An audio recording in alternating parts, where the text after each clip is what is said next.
Thanks, Jeremy. I'm currently at the scene of a horrific tram accident. A project so surrounded by controversy has now been marred by tragedy, the death of a man. According to police reports, a tram travelling along Princess Street suddenly diverted its course and hit the pedestrian, killing him instantly.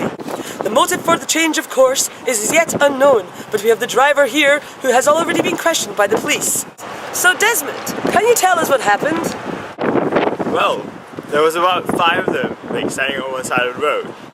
I couldn't see what they were doing, but they weren't moving that much. But there was a man standing on the other side of the track, so I had to decide. I had to make the snap decision. So your choice led to a person being killed. Did he not have an equal right to live? I saved 5 people. 5 is definitely more than 1.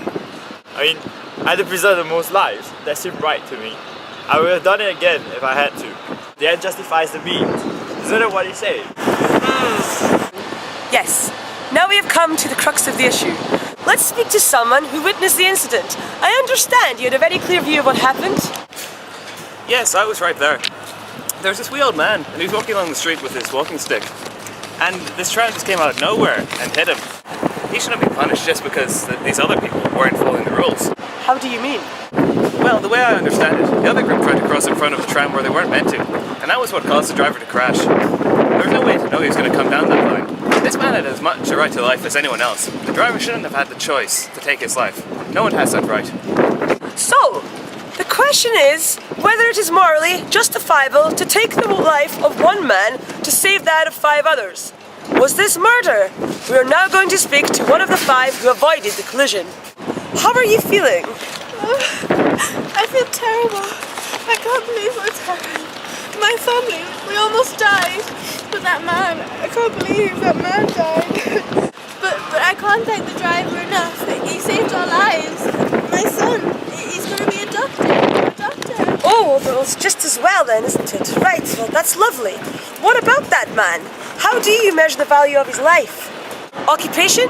His income? How far would you go? Would you kill a homeless man for his organs? No. Surely, by not condemning the driver's actions, we set a dangerous precedent. And finally, I would like to bring in Dr. Zeus to give her expert opinion. Thank you. It's important to add that the driver couldn't know that he made the best choice. This is wrong. There is no way to know all the consequences of an action. Moreover, the problem is that the driver was treating people as a means to an end, rather than as ends in of themselves. Of course, it was Immanuel Kant who said that this is morally wrong. So, today we've borne witness to a terrible tragedy. One man has lost his life, and that is always a cause for sadness. But this case has also highlighted just how divisive a moral choice such as this can be. On the one hand, 5 lives have been saved, arguably the greatest good for the greatest number. Does the driver's decision set a dangerous precedent? One thing is certain, what has happened here today will continue to be debated in the months and weeks to come. Back to you in the studio, Jeremy.